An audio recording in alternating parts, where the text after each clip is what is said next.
Eu tenho que começar o vídeo me apresentando, né? As pessoas fazem isso, eu vou começar a fazer isso agora. Bom, eu sou a Nath. Oi! E eu criei o Tarô das Lobas. Ele é um tarô inspirado nos contos do livro Mulheres que Correm com os Lobos. Ele é apoiado na lógica de interpretação do sonho, simbólica da psicologia analítica, e ele serve para despertar o seu pensamento crítico. Aqui a gente vai falar de símbolo, aqui a gente vai falar de feminismo, aqui a gente vai falar sobre o que é nascer mulher e como a sociedade nos torna mulher, beleza? Nem sei se eu vou conseguir repetir isso no próximo vídeo, vou ter que inventar outra apresentação. Bom, a gente vai falar hoje sobre o Barba Azul. O Barba Azul é uma das histórias mais populares do livro Mulheres que Correm com os Lobos. É muito comum que eu ouça relatos de mulheres que deixaram de ler quando elas chegaram nessa história. E vejam, essa história é o segundo capítulo. Eu mesma passei 2 anos elaborando que porra é essa de Barba Azul, entendendo o que era isso. E lógico que o primeiro movimento que eu fiz, porque eu vejo 2 coisas acontecerem nessa história. Uma, que é mulheres que projetam tudo nos relacionamentos e acham que o Barba Azul é um relacionamento tóxico. O Barba Azul é um relacionamento tóxico. Isso é uma informação. A outra informação, que foi o movimento que eu fiz, é quando a mulher pega tudo pra si e fala: meu Deus, eu estou acabando com a minha vida porque eu estou me sabotando. Isso, eu não sei, eu tenho minhas dúvidas. Hoje em dia eu ando questionando o conceito de autossabotagem. Não sei se eu acredito nisso. Isso parece mais uma ideia capitalista para te vender curso de como parar de se autossabotar, terapias, enfim.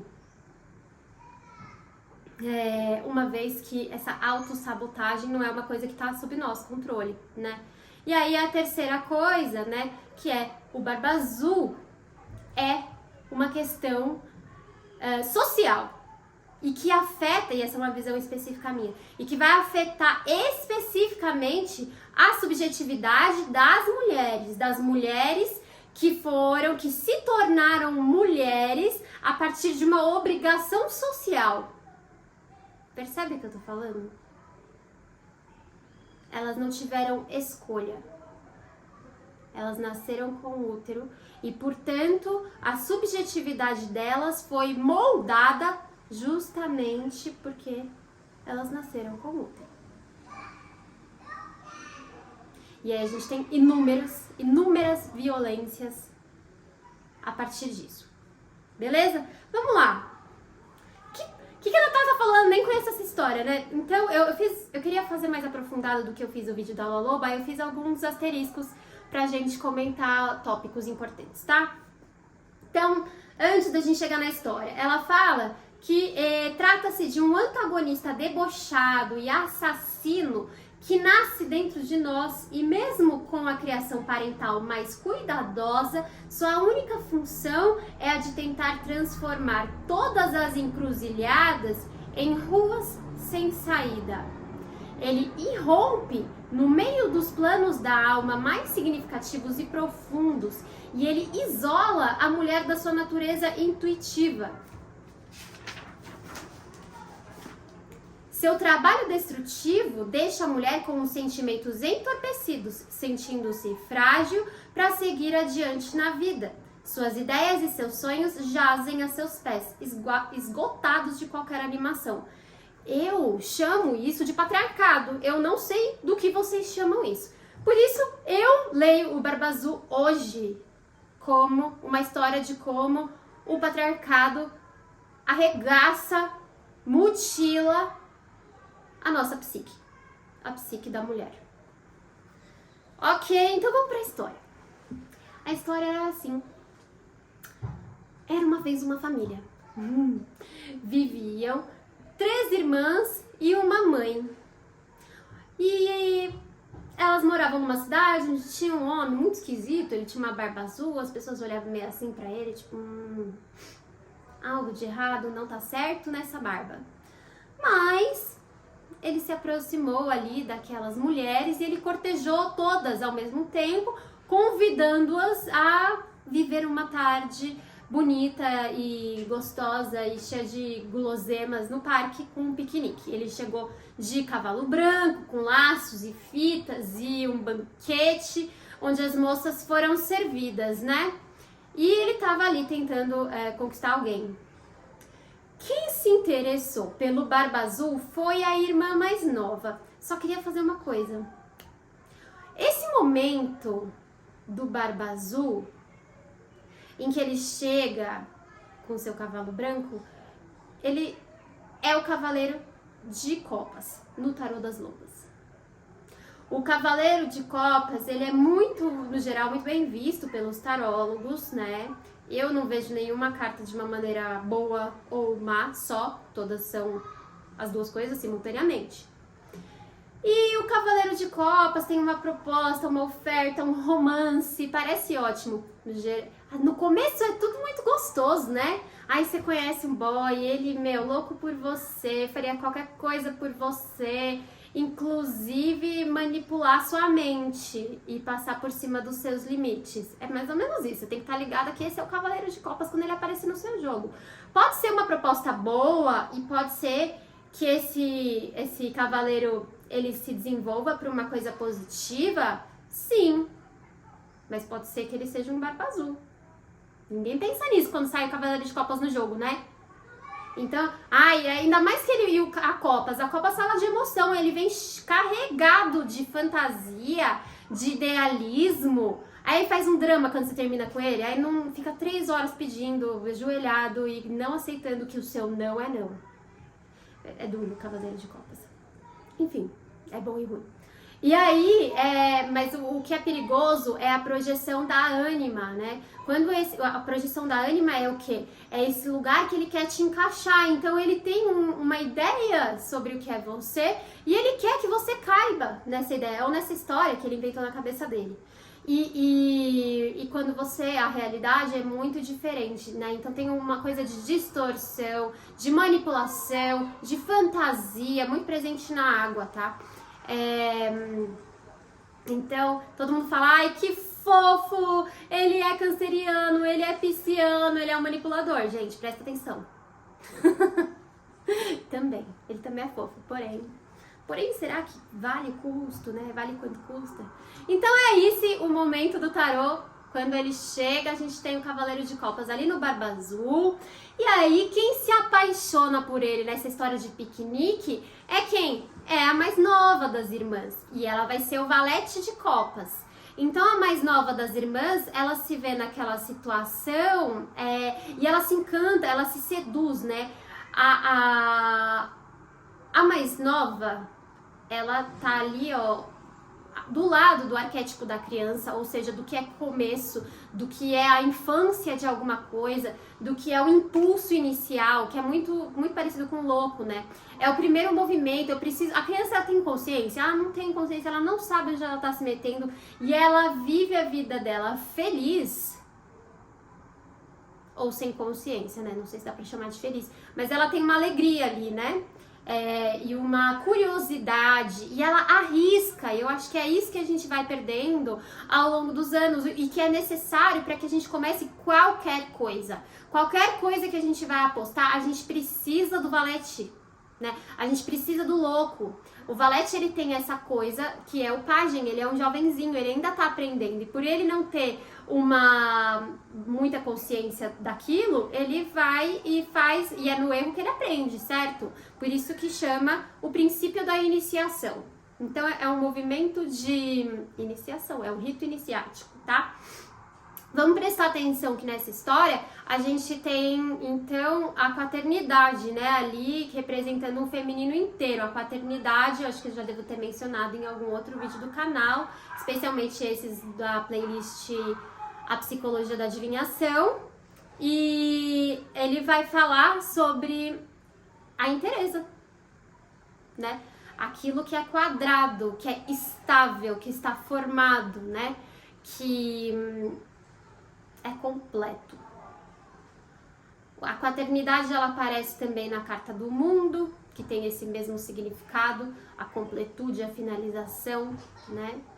E é muito comum se ver, né, as 4 fases da lua, os 4 elementos, as 4 funções, tipos psicológicos, as 4 direções, né? Isso que formata as coisas. E a deusa tríplice, né? Que são a irmã mais nova e as irmãs mais velhas. Acho que era isso que eu queria mencionar de simbolismo aqui. Mas o que rola?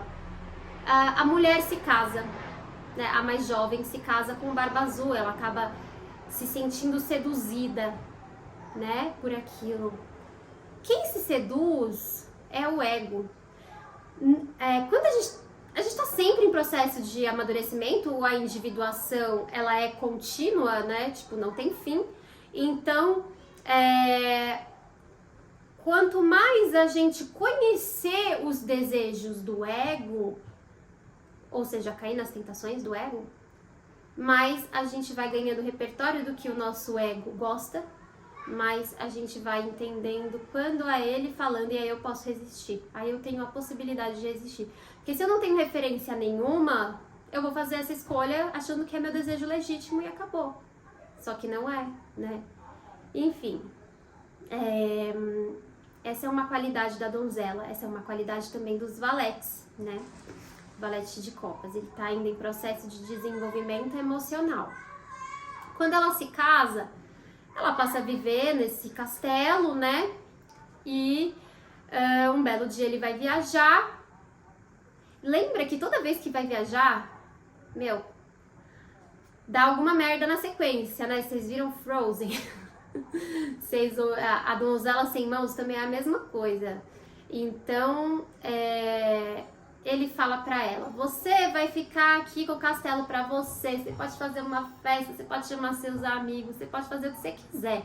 Você só não pode entrar naquela porta que tem essa chave aqui, essa pequenininha, proibida, beleza? Então tá bom, aí ela vai chamar as irmãs pra ficar um tempo com ela no castelo. E as irmãs, veja, as irmãs são mais velhas, então ela convoca aspectos mais maduros. Então é isso, né? Em algum momento você tá num lance de apaixonamento, aí você tá vendo, só que tem uma coisa que tipo, você tá vendo que claramente algo de errado não tá certo. Aí, mas você quer o quê? Você quer se apaixonar, você quer apostar, você quer, né? Tipo, não, vamos ver como é que é isso aí.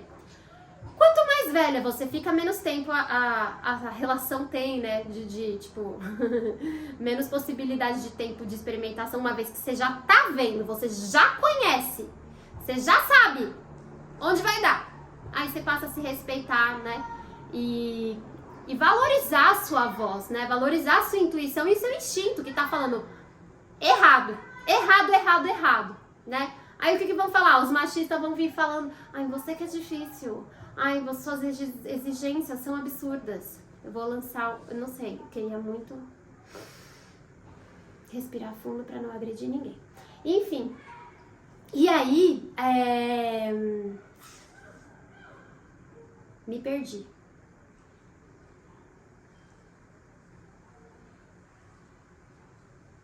Ela se casa. Toda vez que você se casa, não era aí que eu tava, mas toda vez que você se casa, a gente tem, ou seja, dois aspectos opostos, né? Quando é uma comunhão que acontece, que na alquimia a gente vai chamar de conjunction. Isso gera uma terceira coisa. Então, no tarô, a gente vai ter o grau 2, que são os encontros, são as escolhas. O 2 de copas é um exemplo. Então, eu estou comprometido a me relacionar com essa outra parte que é o meu oposto, que é muito diferente, tem outra. Ali, aquela alquimia que acontece entre o encontro dessas duas partes faz nascer uma terceira parte, uma outra camada da psique, uma outra consciência mais desenvolvida, mais amadurecida, né? E aí eu tava falando das irmãs, que na verdade são os aspectos mais velhos que começam a reconhecer que algo de errado não tá certo. Então as irmãs, elas estão aquela fase do relacionamento, independente do tempo que você... Beleza, você se apaixonou, foi bom enquanto durou. Agora vamos ver a real? Vamos ver o que é pra ver? E aí elas começam a fazer um jogo pra abrir a tal da porta proibida. E elas abrem e atravessam essa porta proibida. É a porta que inclusive é a parte de trás do tarô das lobas, né? ela esconde um segredo. Toda porta, atravessar uma porta é entrar numa realidade que você não conhecia, né? É uma revelação. Então, quando ela atravessa, elas veem o quê? Ossada de mulheres, corpos, cabelos. E aí a coisa fica complicada, porque elas entendem que aquele boy é um assassino. O que isso significa? Quando você acessa na sua psique esse lugar, você vê um potencial de vida que poderia ter existido se você não tivesse presa nessa estrutura machista, patriarcal. Se você não tivesse presa nesse relacionamento tóxico que é fruto dessa estrutura social. Sacou? Por isso que eu não sei se eu acredito muito em autossabotagem esses dias. Eu tenho visto... Eu não sei vocês, comentem aí pra mim. Não vi nada até hoje que foi sabotado por livre... Ou assim, de maneira inconsciente. Foi sabotado porque semente e resultado do que a gente aprendeu, né? Como é que é o nome? Síndrome de impostora. Isso é uma autossabotagem? Você tem que trabalhar essa autossabotagem? Não, você tem que ler mulheres feministas, entendeu? Pra você parar de cair nessa ladainha que te contaram e entender que isso é o que o sistema quer que você acredite. Então você não quer... Quer ver uma que é clássica? Aí você está sabotando o seu relacionamento. Seu relacionamento provavelmente é uma bosta. Porque é um cara machista. Né? Tipo, tem muita limpeza. Não tô falando que todo relacionamento é ruim, gente. Mas a maioria é. Especialmente se a pessoa não tem interesse, não dá prioridade. E ele é homem, ele não vai dar, não é ele que se ferra. Né? Mas eu sigo na fé de que vai haver, entendeu? A pessoa que reconhece só o privilégio de nascer homem e estuda para não sair reproduzindo violência de gênero, entendeu? Então, tipo, tudo isso é uma sabotação. Você sabotou o seu relacionamento que era tão bom, provavelmente não era. Comigo, eu nunca sabotei um relacionamento, eu tive que sair mesmo. Fui obrigada, inclusive, muitas vezes. Às vezes eu nem queria sair. Porra, mas você me obrigou, você me fez, entendeu? Eu não tive escolha. A escolha é sempre por si mesma, né? Que nem a Vandinha fala. Então, só que quando a gente chega nessa consciência de que a escolha é por nós mesmas, quantos anos pra perceber a situação tóxica antes de dar um mês e vazar? Tenho 34. Tem gente que eu tenho certeza que já tá no dobro da minha idade e não desenvolveu essa consciência. A culpa é da pessoa? Né? É complexo, muitas camadas. Enfim. Descobriu, né? Viu o que era pra ser visto, encarou aquilo com coragem. E aí, a chavinha, né? O cara tava voltando de viagem, só que uma vez que ela abriu a porta, aquela chavinha, ela começou a sangrar sem parar. Esse é o Ás de Espadas no tarô. O Ás de Espadas, ele acrescenta consciência ao Valete de Copas. O Ás de Espadas, ele é conhecimento, informação. Ele é momento decisivo, corte. Porque agora eu tenho uma informação, agora eu tenho um conhecimento novo, o que eu vou fazer com isso? Não aparece no Ás ainda, né? Mas ele te convida a refletir sobre aquilo e mudar a trajetória da sua história. Que aí a gente vai também ter a torre, porque a chavinha é o Ás, a chavinha ela é a conscientização. Mas a torre, ela é o arcano 16 e ela vai sair desse momento do conto em que ela abre e vê aquilo. E vê tudo que ela poderia ter vivido e que deixou de ver, que foi mutilado, que foi roubado dela. Toda a alegria, toda a valorização, todo o desenvolvimento de uma carreira, né? Por que as mulheres são dependentes financeiras? E aí a gente vai ter graus de dificuldade e de acordo com raça, herança histórica de raça e classe, né? Porque mulheres demoram mais tempo para ter sucesso na carreira, para se desenvolver profissionalmente, né? Então, porque... Será que eu entro nesse ponto? Vocês sabem, né? Então, tudo isso não é uma questão de você vai lá e faz porque você é uma guerreira. Não, mano, você é uma sobrevivente, tem uma porrada de coisa nas tuas costas. Só o fato de você existir e ousar sem ser quem você é todo dia, já é um ato de resistência. Se olhar no espelho e gostar da tua própria imagem já é uma puta resistência, né? Considerando aí os padrões cada vez mais absurdos, sempre mutáveis, inalcançáveis, entende? E toda essa cobrança, né, de tipo, como está a casa, como está o relacionamento, como está a família, como estão os filhos, como está o estudo, como está a pós, como está a sua criação, como é que sobra tempo para alguma outra coisa, né? A gente tá, tipo, num movimento de exploração contínuo. Então, a torre é isso, é quando você percebe que, mano do céu, é quando você começa a ler as feministas, é quando você percebe alguma coisa com um abuso, um estupro, enfim, uma negligência, um trauma, né? A torre, ela muda a tua trajetória por causa de algo avassalador que você não pode ignorar que você viu. É uma conscientização, né? Às vezes as pessoas vão falar, é algo que aconteceu. Eu acho que é mais, antes de acontecer algo, eu acho que eu me dei conta de algo e aí aconteceu. Tudo bem, pode ser um acidente. Pode ser que muda toda a trajetória. Pá, beleza, mas também nos meus jogos eu costumo ver muito mais acontecendo da pessoa tomar consciência e aí dar uma nova trajetória né, disruptiva para toda a vida dela por causa daquela consciência, daquele conhecimento que ela ganha sobre si ou sobre alguma coisa da sua história. Bom, a chave não para de verter sangue, o sangue não tem pra onde ir, não dá pra limpar, não se tira com nenhum produto, não tem o que fazer. Ela vai ter que esconder, né? E aí o boy volta, né? E aí, beleza, foi tudo certo, descobre, entendeu? Que tudo saiu conforme ele não planejava, que ele não conseguiu roubar a consciência dela. E aí ele fala, agora chegou a sua vez, você vai se juntar lá, você vai ser mais uma no monte de ossos. Aí ela consegue evocar ali os irmãos que nem apareciam na história antes, que são cavaleiros ele é o cavaleiro de espadas no Tarô das Lobas, e o cavaleiro de espadas ele chega na velocidade, porque ele vem no ar, né, que é o elemento que faz associação com as espadas, né? Então ele vem, corta. O cavaleiro de espadas ele é impetuoso, corajoso, ele é estratégico e ele tá pensando em si mesmo, entendeu? Então é entender como recuar e dar a volta. É aí que é a chamada do cavaleiro de espadas, que vai lá e corta a cabeça desse boy.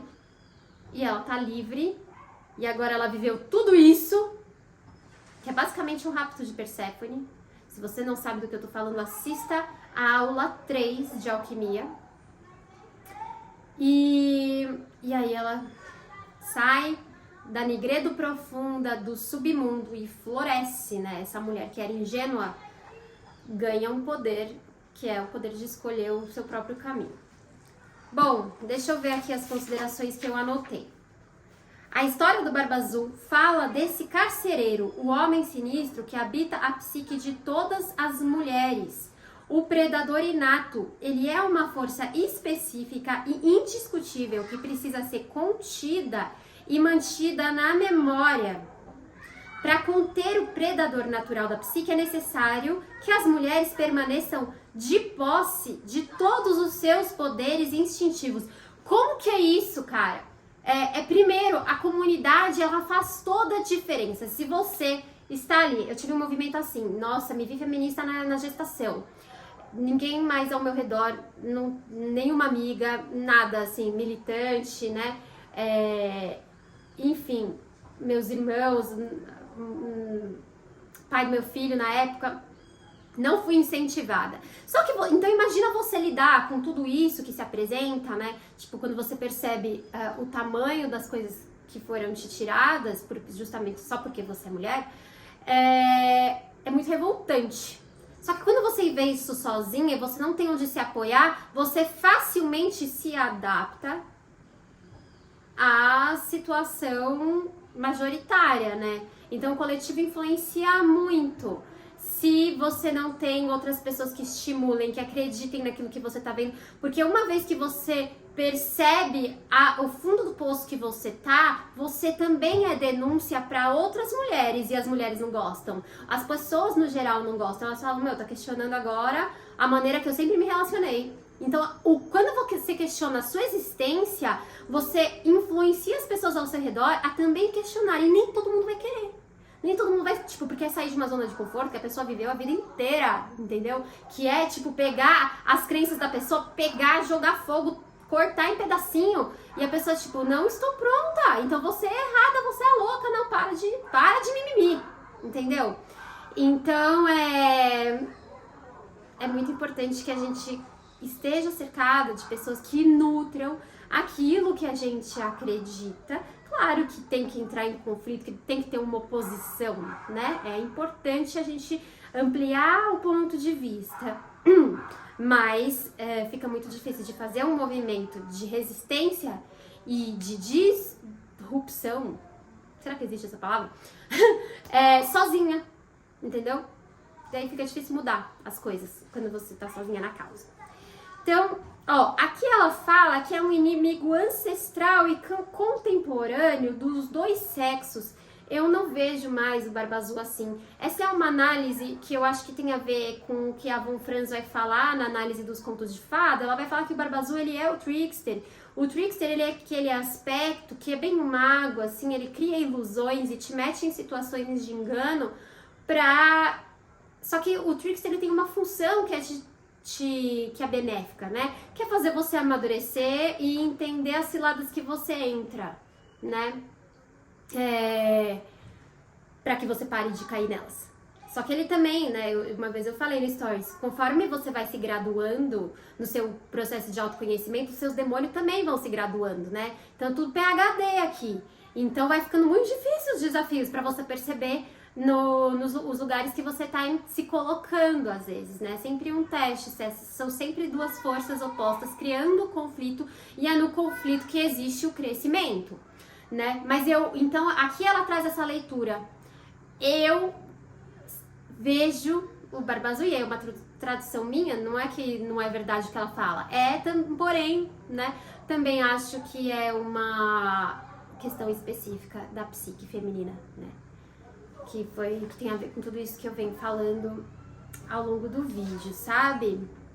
Herança histórica da subjetividade feminina, consequência e fruto de uma sociedade patriarcal. Quando uma alma jovem se casa com um predador, é capturada ou reprimida durante uma fase de sua vida que deveria ser de desdobramento. Em vez de viver livremente, ela começa a viver falsamente. Né? Então, sei lá, quem nunca? Porque viver livremente de acordo com a nossa verdade, qual é a verdade? Que verdade, tá ligado? Porque, vamos falar sobre a heteronormatividade como exemplo. Se me ensinaram que eu sou mulher e que mulher gosta de homem, eu nem vou questionar. Não é? Então, tipo, na maioria dos casos, vai ser inquestionável que eu gosto de homem, né?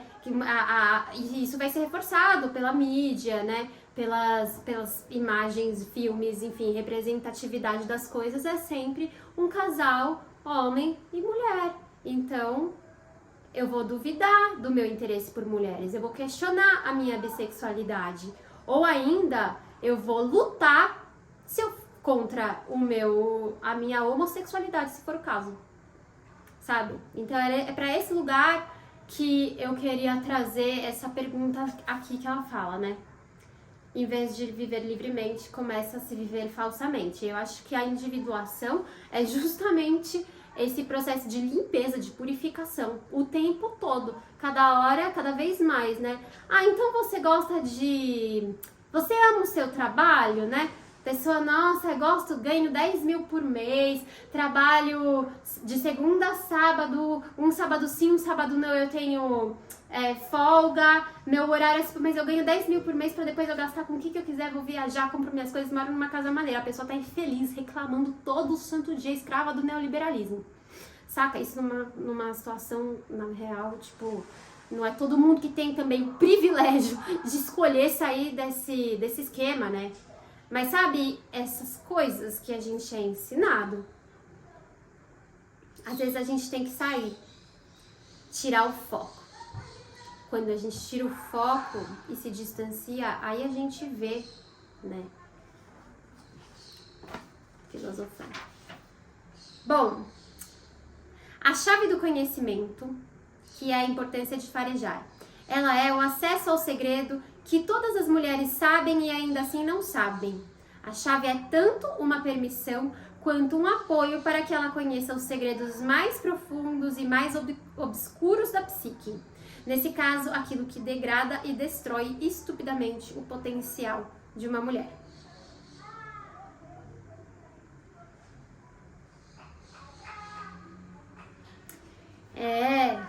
Fazer a pergunta certa é o ponto central da transformação. Nos contos de fadas, na psicanálise e na individuação, a pergunta correta provoca a germinação da consciência.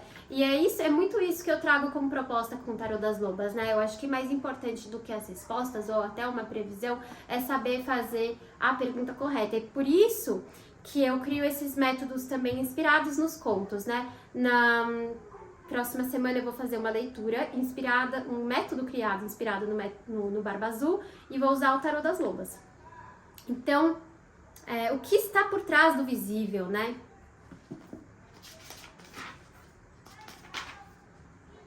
O trabalho mais profundo é geralmente mais sombrio. Uma mulher corajosa, uma mulher que procura ser sábia, irá urbanizar os territórios psíquicos mais desabitados, pois se ela construir apenas nos lugares que ela já conhece, que tem a ver com explorar o inconsciente, né?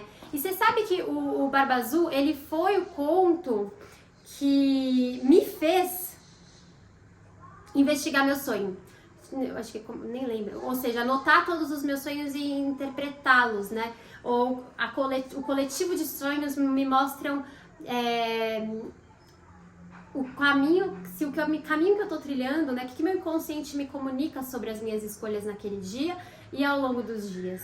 Então, porque ela vai trazer aqui os sonhos com o predador da psique, que são sonhos em que a mulher se sente presa, perseguida, né, em que tem homens correndo atrás dela para assassiná-la, para sequestrá-la. Então, esse é um sinal de que alguma coisa,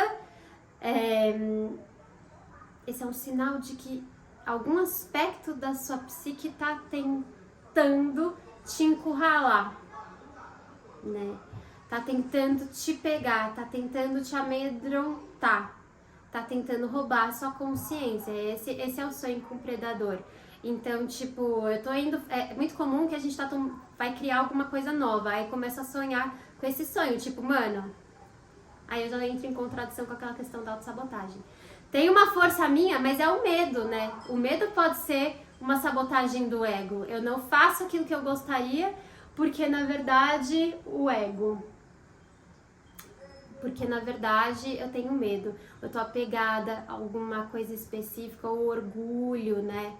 Ou o que vão achar de mim se eu fizer. De fato, existe, né? Enfim, autossabotagem. Não sei. Ela pode ser sabotadora e ruim. Por outro lado, será que não existe um motivo desconhecido para aquilo não ter acontecido? Sei lá. É isso, né? Tudo é bom e ruim ao mesmo tempo. Quando a mulher percebe que foi presa, tanto no mundo interior quanto no exterior, ela mal consegue tolerar a situação. É um golpe na raiz de quem ela realmente é.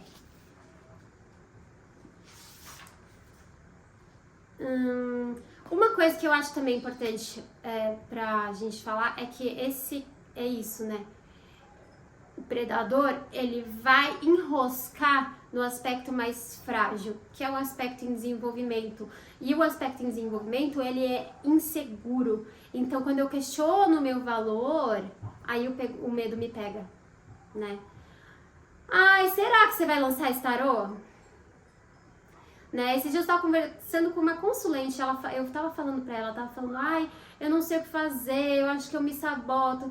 Eu falei, olha, eu ando revendo essa questão da sabotagem porque Todo mundo falava, vai, você não lança logo, você faz 1000 coisas antes de lançar esse tarô. Você inventou Jornada da Deusa, você fez isso, fez aquilo, demorou 2 séculos pra lançar o tarô que você tá escrevendo já faz tempo, já tá pronto. Meu, por que eu lancei agora? Foi a melhor escolha que eu fiz. Eu não sabia, não foi conscientemente, mas eu precisava desse tempo para elaborar muitas coisas e o livreto só é do jeito que ele é hoje porque eu esperei o tempo que eu precisei esperar. E que algumas pessoas podem ter achado que era um processo de autossabotagem. Eu nunca questionei. Eu falei, não tô pronta, eu vou respeitar o que eu sinto. Se a gente tá respeitando o que a gente sente, né? Eu acho que a autossabotagem vem desse lugar de eu quero uma coisa, mas estou fazendo justamente o oposto do que eu desejo. Então é quando eu tenho consciência de que eu desejo algo e faço nada ou o oposto para conseguir. Aí a gente sim, né? Mas se eu estou respeitando o meu sentimento e o meu instinto, se eu me sinto bem com as minhas escolhas, se o corpo fala, né? Então é uma manifestação do inconsciente também.